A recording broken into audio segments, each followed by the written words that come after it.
2024 के लोकसभा चुनावों को लेकर के विपक्ष एकजुट होने की कोशिश कर रहा है। इसी सिलसिले में 23 जून को पटना में बैठक भी बुलाई गई है। इस बैठक में क्या सहमति बनेगी साथ मिलकर चुनाव लड़ने को लेकर के?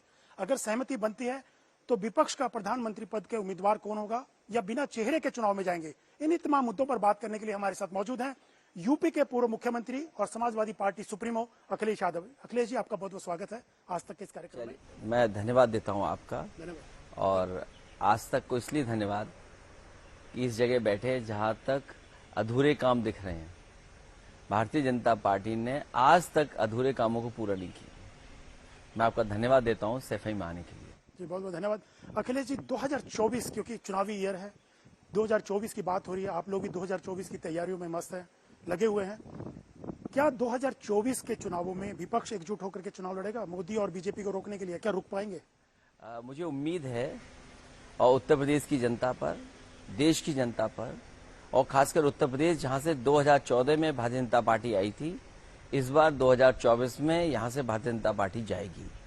और इसलिए भी मैं कह सकता हूं कि जितने भी वादे किए थे भारतीय जनता पार्टी ने आज पूरे नहीं हैं। जनता ने बहुत समर्थन किया।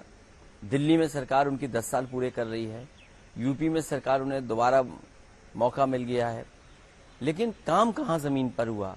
वही किसान की आय दोगुनी नहीं हुई, किसान को एमएसपी नहीं मिली, और जो भी फसल किसान पैदा कर रहा है आज उसकी एमएसपी नहीं मिल रही है। गेहूं बाजार भाव में इसलिए ज्यादा चला गया क्योंकि प्राइवेट कंपनियों ने सब खरीद लिया, सरकार के खरीद केंद्रों पे कोई गेहूं नहीं आया। धान में किसान लूटा गया, बर्बाद हो गया। आलू किसान का नहीं खरीदा गया। अभी सनफ्लावर है, उसका एमएसपी को लेकर के कई किसान आंदोलन किए, कई प्रदेशों में आंदोलन पर आ गए, लेकिन यूपी में तो नहीं मिल रहा है एमएसपी पर। इसी तरह मस्टर्ड है, सरसों का कोई भाव नहीं, किसान के जो लाभ मिलना चाहिए था वो नहीं लाभ मिल पा रहा है। बेरोजगारी चरम सीमा पर है, महंगाई चरम सीमा पर है। ये तमाम वो सवाल हैं जिनके जवाब भारतीय जनता पार्टी को देने पड़ेंगे। चुनाव करीब है, कुछ महीने बाकी चुनाव के हैं। मुझे उम्मीद है कि देश की जनता भारतीय जनता पार्टी को देश से हटाएगी। लेकिन कैसे हटाएगी? आपके पास क्या फार्मूला है? क्या विपक्ष एकजुट होकर चुनाव लड़ेगा तभी हट सकते हैं, या जैसे लड़ रहे हैं आपस में ही लड़ रहे हैं विपक्ष, तो क्या उस ढंग से हटा पाएंगे बीजेपी? बहुत दिनों से लगातार इस बात की कोशिश हुई है और समय समय पे लीडर्स ने दूसरे दल के एक दूसरे से मिले हैं, दूसरी बैठकें हुई हैं लगातार। मुझे उम्मीद है कि 23 तारीख को कोई न कोई रास्ता निकलेगा और जो सब दल बैठ करके बातचीत करके कोई न कोई फैसला जरूर लेंगे। मतलब विपक्ष एकजुट हो जाएगा आपको लगता है 23 जून के बाद की बैठक जो होगी? क्योंकि 23 को बैठक है, बहुत दिनों बाद एक बड़ी बैठक होने जा रही है। स्वाभाविक है कि सभी दल अपनी राय रखेंगे, लेकिन जैसा मैं पहले भी कह चुका हूं कि उत्तर प्रदेश से भारतीय जनता पार्टी को बहुमत मिला था 2014 में। 10 साल पूरे होने जा रहे हैं। जब पीछे मुड़ करके देखेंगे, क्योंकि केवल हमें आज तक का नहीं देखना है, कल क्या भविष्य होगा, कल तक क्या होना है, वो कौन तय करेगा। इसलिए जनता जब आकलन करेगी 10 साल का और भविष्य देखेगी तो जरूर भारतीय जनता पार्टी के खिलाफ मतदान होगा। मतलब आप इस कैपेसिटी में, इस ताकत में है कि आप बीजेपी को हरा पाएं, या आपको लगता है कि विपक्ष का साथ भी होना जरूरी है? चाहे वो कांग्रेस पार्टी है, मायावती तो कहीं दिखाई नहीं दे रही है विपक्षी एकता में। आपको लगता है कि यूपी की अगर बात कीजिए आपके प्रदेश की, तो क्या कांग्रेस के साथ मिलकर आपको लगता है कि बीजेपी को रोक पाएंगे यूपी में खासतौर से? मैंने पहले भी कहा और फिर वो बात को कहता हूं मैं। समाजवादी पार्टी ने 2017 में कांग्रेस के साथ अलायंस किया, 19 में बहुजन समाज पार्टी के साथ अलायंस किया, बीच में 22 का जब चुनाव आया अभी, उस समय भी समाजवादी पार्टी ने छोटे दलों को साथ लाने का काम किया। लगातार समाजवादी पार्टी की कोशिश रही कि भारतीय जनता पार्टी से मुकाबला किया जाए। ये अलग बात है कि समाजवादी पार्टी को जो वोट मिलना चाहिए था, वोट में बढ़ोतरी हुई, लेकिन बीजेपी का मुकाबला नहीं कर पाई। लेकिन मैं आने वाले समय में ये कह सकता हूं कि सभी दल जो समाजवादी पार्टी के साथ जुड़ना चाहते हैं या भारतीय जनता पार्टी को हटाना चाहते हैं, वो बड़े दिल से आए और बड़ा दिल लेकर के समाजवादियों का समर्थन करें, सहयोग करें, जिससे कि समाजवादी पार्टी भारतीय जनता पार्टी का मुकाबला कर सके। तो आप उनका सम्मान भी करेंगे बड़े दिलों में, क्योंकि छोटे दल तो आपके साथ हैं, जो आपने चुनाव अभी तक जितने गांधी है, मायावती है, आप चाहेंगे वो भी साथ हैं?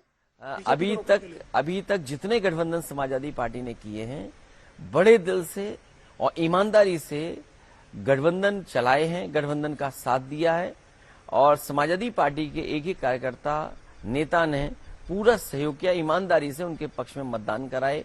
हमें उम्मीद है इस बात की कि आने वाले समय में जिस तरीके से समाजवादी पार्टी ने बड़े दिल से उनको साथ ला करके काम किया था, इस बार वो भी बड़े दिल से समाजवादियों के साथ आएंगे और इस लड़ाई में आगे साथ देंगे। तो आप कांग्रेस हो, बहुजन समाजवादी पार्टी हो, उनका सम्मान रखेंगे लोकसभा चुनाव में? उनको जो उनका सम्मानजनक सीटें हैं वो दी जाएंगी आपकी तरफ? अभी किस रूप में गठबंधन होगा, कौन से दल साथ आएंगे, ये भविष्य की बात है। लेकिन मैं अपनी समाजवादी पार्टी की तरफ से कह सकता हूं, समाजवादियों ने हमेशा बड़े दिल से लोगों को जोड़ा, साथ लाए, उनको जो सम्मान दे सकते हैं पहले भी सम्मान दिया। आने वाले समय में क्या परिस्थितियां बनेंगी, और परिस्थितियां यही बनती नजर आ रही हैं कि जो भी दल भारतीय जनता पार्टी को हराना चाहते हैं, वो जिस तरीके से समाजवादियों ने साथ लिया था उन्हें, उसी तरह समाजवादियों का साथ दें वो दल। मगर खास तौर से मैं फिर ये सवाल पूछता हूं आपसे, कांग्रेस और मायावती, आप चाहेंगे कि वो भी साथ हैं ताकि बीजेपी को रोका जा सके? मैं खासकर दोनों पार्टियों, क्योंकि छोटी पार्टियों के साथ तो आपने गठबंधन किया, क्योंकि कांग्रेस और बीएसपी को आपने कहा था कि उनके साथ एक्सपीरियंस अच्छा नहीं रहा, आप उसको भुला करके आगे बढ़ना चाहते हैं? कई बार लीडर्स जो आए हैं जिनसे बातचीत हुई है, मैं समझता हूं 23 तारीख को जब बैठक होगी इन बिंदुओं पे भी बात होगी, और हो सकता है किसी न किसी के पास कोई बड़ा सुझाव हो, प्रपोजल हो। जब चीजें सामने आएंगी तभी मैं कुछ कह सकता हूं। मतलब लेकिन साथ लेके चलने को तैयार हैं आप दोनों को? मैंने तो ये कहा कि समाजवादियों का साथ दें बड़े दिल से बीजेपी को हराने के लिए, क्योंकि मुख्य रूप से समाजवादी पार्टी लगातार अपना संगठन और लगातार किस तरीके से वोट बढ़ाया जाए उस रास्ते पे काम कर रही है। तो एक बार फिर राहुल गांधी और आपकी जोड़ी जो दिखाई दी थी चुनाव में, विधानसभा के चुनाव में, एक बार फिर दिखाई दे सकती है अगर ये फार्मूला बनता है, अगर सहमति बनती है 23 तारीख की मीटिंग के बाद, जैसे आप भी ऑफर कर रहे हैं कि बड़े दिल के साथ आए, समाजवादी पार्टियों ने सबका सम्मान किया, आप चाहेंगे कि राहुल गांधी और अखिलेश यादव और मायावती एक बार फिर दिखाई दें एक साथ? देखिए, मैं ये नहीं कह सकता हूं क्या क्या रूप होगा, कौन साथ आएगा, क्या जोड़ियां बनेंगी, लेकिन 23 तारीख या 23 के बाद लगातार जो बैठकें होंगी उससे कोई ना कोई रास्ता निकलेगा। अभी चुनाव में समय भी है, कुछ महीने हैं। समाजवादी पार्टी का जहां तक सवाल है, समाजवादी पार्टी अपने सम्मेलन कर रही है, समाजवादी पार्टी अपना संगठन तैयार कर रही है, और संगठन के बाद संघर्ष होगा, रास्ते कैसे निकलेंगे वो भविष्य की बात है। पर अखिलेश जी, एक चीज देखी गई है, विपक्ष एकजुटता की बात की जा रही है, लेकिन बहुत सारे विपक्षी दल हैं जो अपना रास्ता अलग से चला रहे हैं। जैसे मायावती कहीं इस पूरी मीटिंग में दिखाई नहीं दे रही है, कहीं विपक्षी एकता की जो बात हो रही है उसमें अलग रास्ता चुने हुए हैं। चाहे वो चंद्रशेखर राव हो, उन्होंने भी कोशिश की, अलग अलग लोगों से मिले, अलग अलग नेताओं से बात की। आप जगन मोहन रेड्डी की बात देख लीजिए, नवीन पटनायक की देख लीजिए, तो ये चंद्रबाबू नायडू को देख लीजिए, तो ये लोग विपक्षी जो एकता है उससे अलग रास्ता नहीं, तो कैसे आप लोग करेंगे? विपक्ष खुद बटा हुआ है। बहुत से लीडर्स इसमें, आदरणीय केसीआर साहब जो मुख्यमंत्री तेलंगाना, उनसे बात हुई है, और भी दल हैं, लीडर से उनसे बात हुई है। वो जहां बीजेपी या अपने परिस्थितियों के हिसाब से अपने प्रदेश में राजनीति कर रहे हैं, वहीं मैं ये कह सकता हूं देश को, और जो मैंने शुरू में कहा कि 2014 में भारतीय जनता पार्टी यहीं से जीत करके सरकार में और दिल्ली की सरकार में शामिल हुए थे। वही परिस्थितियां 19 में बन गईं। कोई देश में हरा पाया बीजेपी को तो केवल समाजवादी पार्टी और बहुजन समाज पार्टी का गठबंधन ने हराया। मेरा ये मानना है कि जिस समय यूपी की जनता भारतीय जनता पार्टी को हरा देगी, उसी समय देश की राजनीति से भारतीय जनता पार्टी बाहर हो जाएगी। यूपी में आज भी अगर आप उत्तर प्रदेश की सीटें माइनस कर दें तो भारतीय जनता पार्टी की अकेली सरकार नहीं है, वो गठबंधन की ही सरकार कहलाई जाएगी। इसलिए भूमिका उत्तर प्रदेश की बड़ी होगी। इसी मैंने बार बार कहा कि जो दल बीजेपी को हराना चाहते हैं वो समाजवादी पार्टी का साथ दें।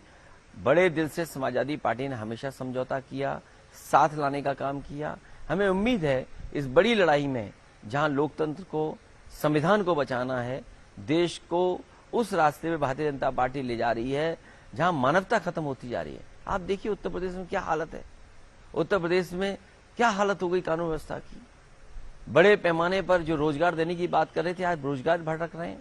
आंकड़े ऐसे दिखाते हैं जिससे कि सभी नौजवानों को नौकरी और रोजगार मिल गया। बड़े बड़े आयोजन किए गए, यहाँ पर देश के प्रधानमंत्री आए, देश के राष्ट्रपति आए, लेकिन आज वो निवेशक कहाँ है, इन्वेस्टर्स कहाँ है पर हैं? इन्वेस्टमेंट तो नहीं आया जमीन पर। अगर इन्वेस्टमेंट का भरोसा नहीं है और बाहर लगातार लोग जा रहे हैं, विदेश जा रहे हैं बाहर, और भारत छोड़कर के उद्योगपति जा रहे हैं, तो क्या उम्मीद करोगे कि निवेशक आएंगे? इसलिए जहां उत्तर प्रदेश को धोखा दिया बीजेपी ने, उत्तर प्रदेश इस बार तैयार है भारतीय जनता पार्टी को सबक सिखाने के लिए। तो आप नाम नहीं ले रहे हैं कांग्रेस और मायावती का, न्योता दे रहे हैं इनको कि आप आए बीजेपी को हराने? मैं कोई इतना बड़ा लीडर नहीं हूं कि न्योता दूं।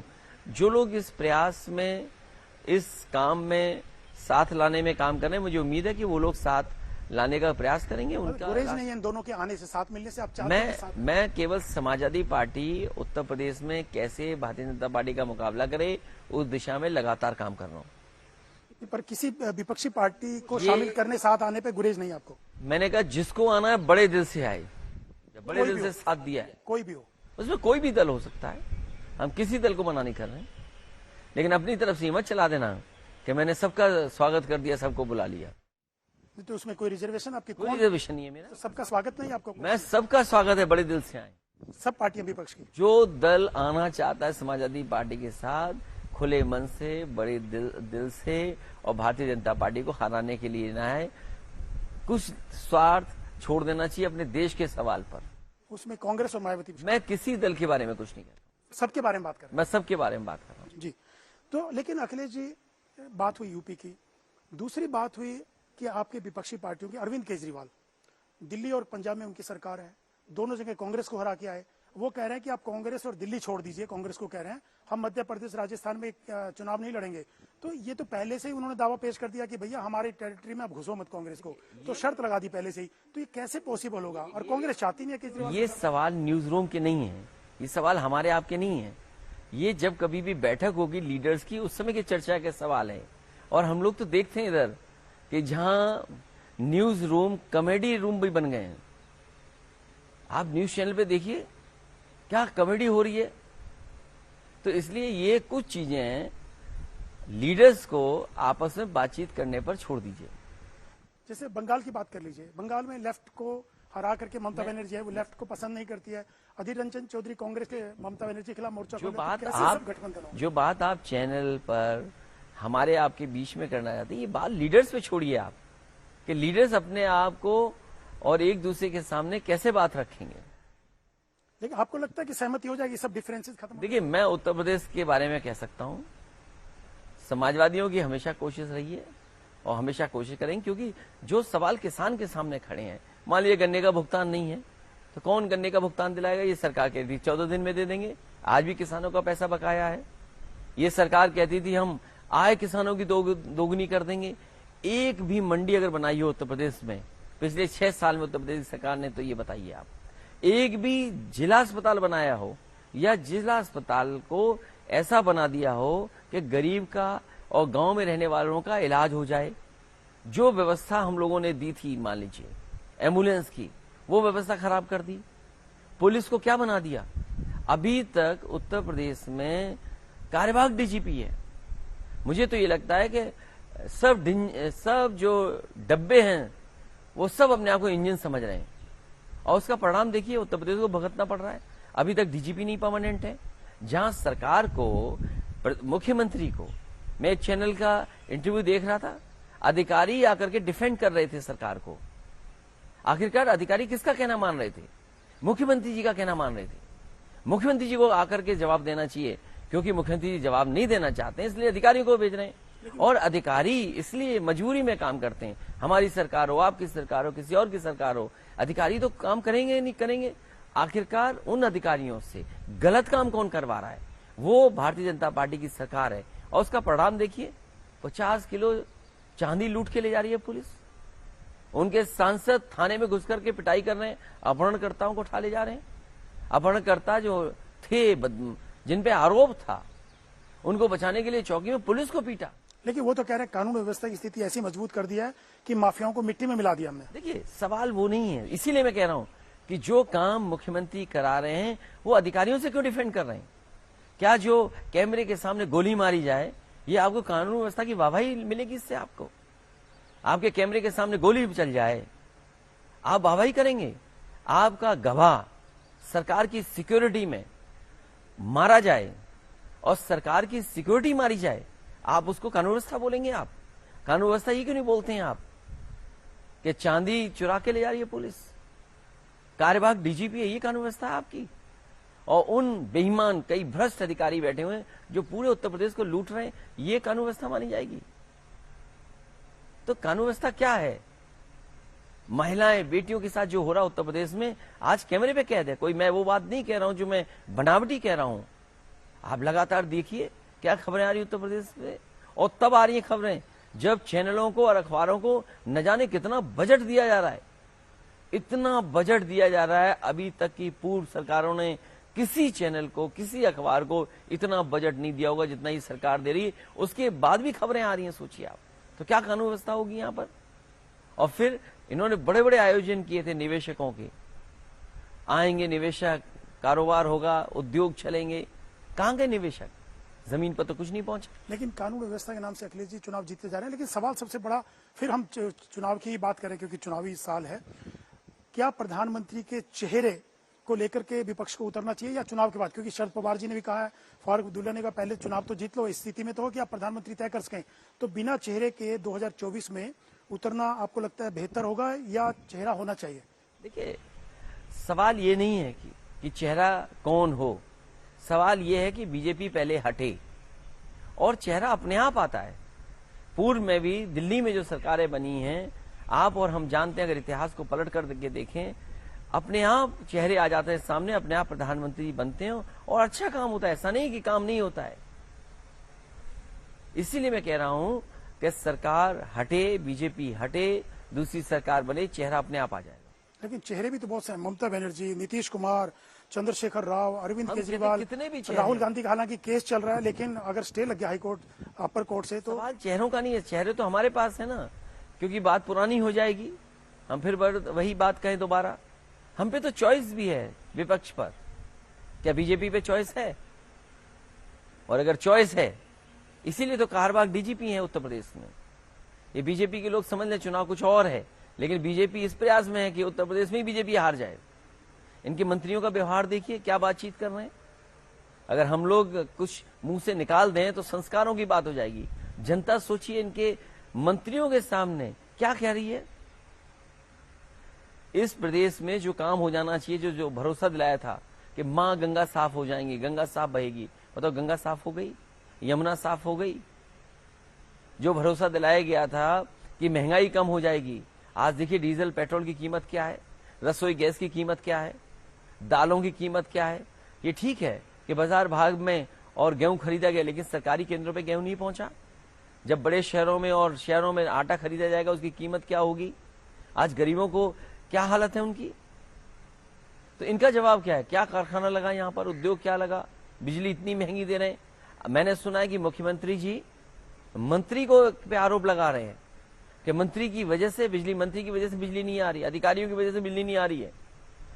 हमारा आरोप यह है कि अगर मुख्यमंत्री जी ने काम किया होता, जो बिजली के कारखाने लग रहे थे, एटा में जवाहरपुर, आपका भोगनीपुर में नेवली इग्नाइट का, आपका कानपुर में अगर ये पनखी का पावर प्लांट, अगर ये प्लांट लग गए होते, समय से लग गए होते, तो शायद उत्तर प्रदेश को ऐसी बिजली का कटौती का सामना नहीं करना पड़ता।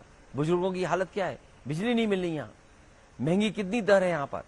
अगर कोई जिम्मेदार है बिजली के संकट के लिए तो मुख्यमंत्री खुद, क्योंकि पिछले 6 साल से मुख्यमंत्री खुद हैं। वो मंत्री पे आरोप लगा करके बच नहीं सकते।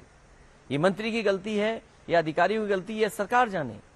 लेकिन जो मैं देख सकता हूं, वो मैं यही देख सकता हूं कि पूरी की पूरी गलती मुख्यमंत्री जी की है, जिसकी वजह से इतना बड़ा बिजली का संकट उत्तर प्रदेश में है। अखिलेश जी, एक सवाल ये उठता है कि कर्नाटक जीत के बाद कांग्रेस का दावा 2024 के लिए मजबूत हुआ है, और जो आगे स्टेट्स के चुनाव है, मध्य प्रदेश, राजस्थान, छत्तीसगढ़, तेलंगाना, वहां भी कांग्रेस दावा कर रही है कि हमारी बेहतर स्थिति में है हम लोग। तो क्या आपको लगता है कि कर्नाटक के बाद और आने वाले विधानसभा चुनाव का कांग्रेस का दावा 2024 के लिए ज्यादा मजबूत होगा? हालांकि राहुल गांधी का केस चल रहा है कोर्ट में, अगर हाई कोर्ट से स्टे हो जाता है तो आपको लगता है 2024 में प्रबल दावेदार होंगे वो? देखिए, किसी दल के बारे में मैं क्या कह सकता हूँ। चुनाव हारे जाते हैं, जीते जाते हैं, माहौल बनता है, बिगड़ता है। कई बार सरकारें बहुत सारे प्रदेश में होती हैं, उसके बाद भी लोकसभा में लोग हार जाते हैं। तो सवाल ये नहीं है, सवाल ये है कि 23 तारीख को जब बैठक होगी या उसके बाद भी चर्चा लगातार होती रहेगी, 24 का, जहां तक उत्तर प्रदेश का सवाल है, किस हिस्से में देश के क्या क्या हुआ है वो अलग बात है, लेकिन मैं ये कह सकता हूं और जनता के बीच में लगातार जाने के बाद मैं ये कह सकता हूं कि उत्तर प्रदेश में बदलाव होगा और बदलाव इतना बड़ा होगा कि बीजेपी ने भी नहीं सोचा होगा। आप सोचिए, उत्तर प्रदेश में कुछ हिस्सों से खबरें आ रही हैं कि गर्मियों में लगातार जो बिजली का संकट है, इसकी वजह से लोगों की जान जा रही है। गर्मी की वजह से, इतनी तेज धूप की वजह से लोग अगर बीमार हो जा रहे हैं, अस्पताल जा रहे हैं, तो उन्हें इलाज और दवाई नहीं मिल रही, जिसकी वजह से जान जा रही है। एम्बुलेंस समय पर नहीं पहुंच रही, अगर घटना हो जाए तो पुलिस समय पर नहीं पहुंच रही। ये अच्छी व्यवस्थाएं जो बनाई थी समाजवादी पार्टी ने, वो सब बर्बाद कर दी सरकार ने। तो अखिलेश जी, आप कह रहे हैं कि यूपी से बदलाव होगा, बीजेपी का, बीजेपी जाएगी, तो आपको लगता है कि सब साथ आ जाएं तो आसान हो जाएगा आपके लिए बीजेपी को हटाना, या अकेले इस दम पे है समाजवादी पार्टी की हटा सकती है, या सबको सहयोग करें जो बीजेपी को जो बीजेपी को हटाना चाहते हैं वो समाजवादियों का भी साथ दें। अच्छा, एक सवाल ये है अखिलेश जी, भारत जोड़ो यात्रा को लेकर कांग्रेस हमेशा कहते हैं कि उससे बहुत फायदा हुआ कांग्रेस को, राहुल गांधी की इमेज बदल गई, जो पप्पू कहा जाता था उनको, वो इमेज बदल गई है। आप भी मानते हैं कि भारत जोड़ो यात्रा से राहुल गांधी की इमेज में बदलाव हुआ है, फायदा हुआ है कांग्रेस को? बीजेपी बहुत समझदार पार्टी है, वो अपनी इमेज बनाने के लिए और दूसरे की इमेज खराब करने के लिए हजारों करोड़ रुपए खर्च करती है। सुनने में आ रहा है कि भारतीय जनता पार्टी ये बड़ा प्लानिंग के साथ बड़े प्रोफेशनल्स को नौकरी पे रख करके और बड़ा आईटी सेल क्रिएट कर करके वो ये काम करते हैं। तो किसकी छवि खराब करनी है और अपनी छवि सुधारनी है, बीजेपी इसी पे खर्चा काम ज्यादा कर रही है। मतलब राहुल की इमेज में कोई फर्क पड़ा नहीं पड़ा? देखिए, मैं कोई बहुत बड़ा वो नहीं हूं कि मैं किसी की इमेज के बारे में कहूं, क्योंकि बाद में अगर आज कहूंगा आपसे तो पता नहीं क्या कहानी बना देंगे आप। इसलिए मैं अपने ही स्टैंड पर रहूंगा कि उत्तर प्रदेश में भारतीय जनता पार्टी को हटाने के लिए समाजवादी पार्टी लगातार कोशिश करती रहेगी। अखिलेश जी, बीच में अभी चंद्रशेखर राव ने अभी 2 दिन पहले बयान दिया है, नागपुर में उन्होंने अपना कार्यालय खोला था कि दलित प्रधानमंत्री होना चाहिए। जैसे ओबामा अमेरिका के राष्ट्रपति बने थे, तो ऐसे भारत में भी कोई दलित प्रधानमंत्री होना चाहिए। और बीच बीच में कई बार चर्चाएं भी हुई हैं, एक बार मायावती का नाम भी चला था इलेक्शन के दौरान की उनको प्रधानमंत्री पद का दावेदार होना चाहिए, उनको चेहरा बनाना चाहिए। आपको लगता है कि दलित प्रधानमंत्री? अगर उन्होंने ऐसा सुझाव दिया है, मेरी बातचीत होती है, मैं जरूर उनसे पूछूंगा ऐसा सुझाव क्यों दिया है। तो नहीं होना चाहिए दलित? नहीं, ये बातें लीडर्स पे छोड़ दीजिए। मैंने अभी आपसे कहा कि हमारा आपका ये डिस्कशन नहीं है, ये लीडर्स का डिस्कशन है कि वो क्या फैसला लेते हैं, क्या बातचीत में किसका नाम आगे करते हैं, भविष्य में कौन बनेगा, मैं नहीं कह सकता हूँ। अखिलेश जी, एक चीज और बात हो रही है फार्मूले की कि एक सीट एक उम्मीदवार, जो चर्चा में आया है, नीतीश कुमार जी की तरफ से ये प्रपोजल दिया गया। आपको लगता है कि इस पे सहमति हो सकती है और बाकी पार्टियां जहां पे जो मजबूत है, वहां जो पार्टी मजबूत है उनके उम्मीदवार उतारे जाएं और जहां कमजोर है वहां उनको समर्थन दें? अगर इस तरह के कुछ फार्मूले आ रहे हैं, आजकल तो इलेक्शन हैंडल करने के लिए, इलेक्शन मैनेजमेंट के लिए बड़े बड़े प्रोफेशनल्स हैं, हो सकता है कुछ इस तरह का सुझाव हो, उनके पास डेटा कुछ इस तरह का हो, यूपी का भी डेटा देखा हो, तो उसमें अगर इस तरह का कुछ है तो देखा जाएगा, बातचीत के दौरान उसमें बात निकलेगी।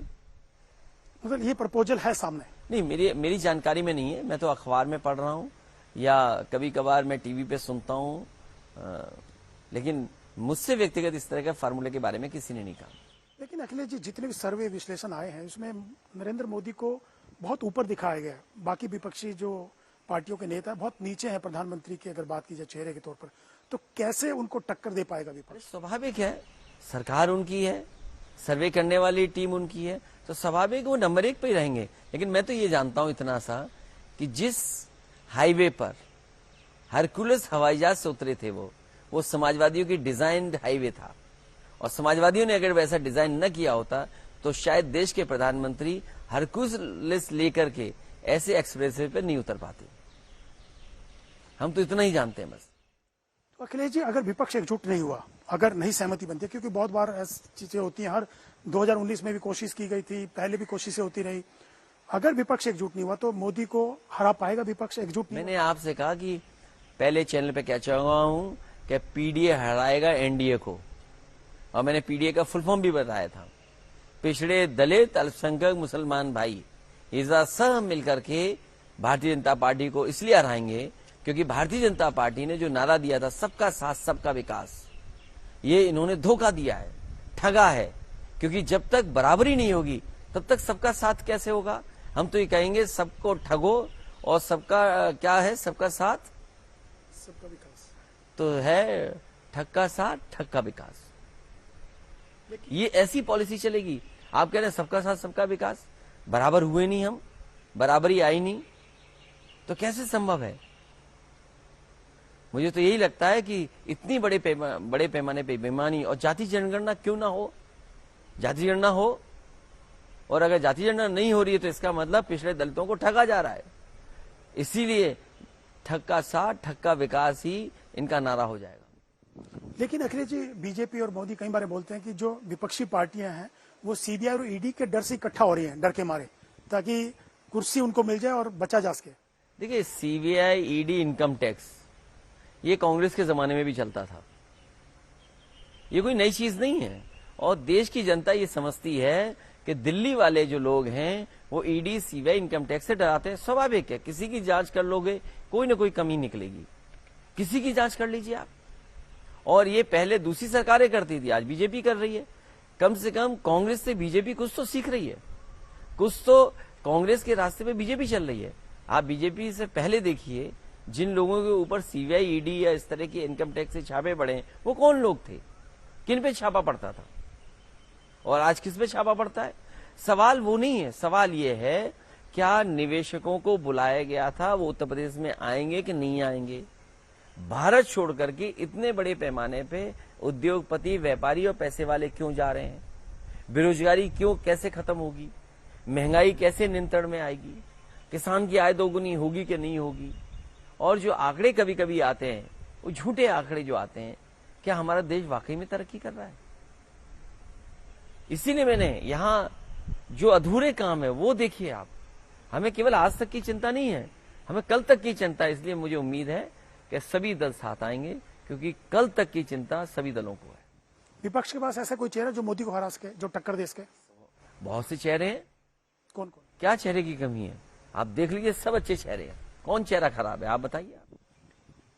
कोई एक बताइए आप। नहीं, मैं एक क्यों बताऊं, कोई चेहरा खराब नहीं है, सब चेहरे अच्छे हैं।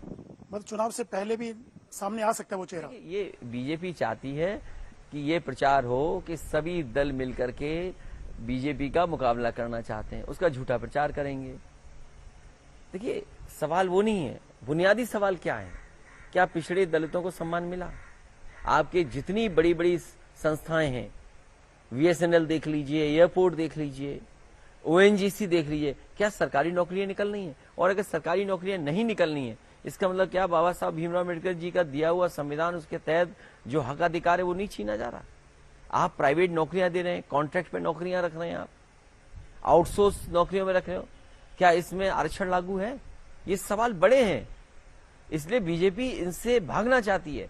क्या ये जवाब है बीजेपी के पास कि किस तरीके से खिलवाड़ हो रही है आरक्षण के साथ। वाइस चांसलर देख लिए कौन अपॉइंट हो रहे हैं, और वाइस चांसलर किनको अपॉइंट कर रहे हैं, वो आंकड़े हैं उत्तर प्रदेश के। आप देखिए क्या आंकड़े हैं।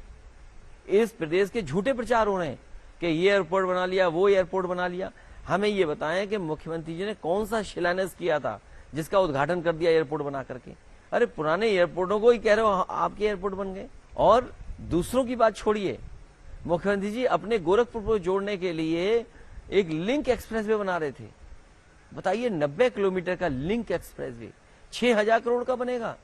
आप दूसरों पे उंगली उठा रहे थे, भ्रष्टाचार के आरोप लगा रहे थे। आप बताइए 6000 करोड़ में कौन भरोसा करेगा आपका कि 90 किलोमीटर आप 6000 करोड़ की सड़क बना रहे हैं। आपने सपना दिखाया गोरखपुर में मेट्रो बनेगी, कहां गोरखपुर में मेट्रो बन रही। बरसात आ रही है, देखिए गोरखपुर में नाव ना चले तो कहिएगा आप। झांसी में मेट्रो बनेगी, क्या बनेगी झांसी में मेट्रो।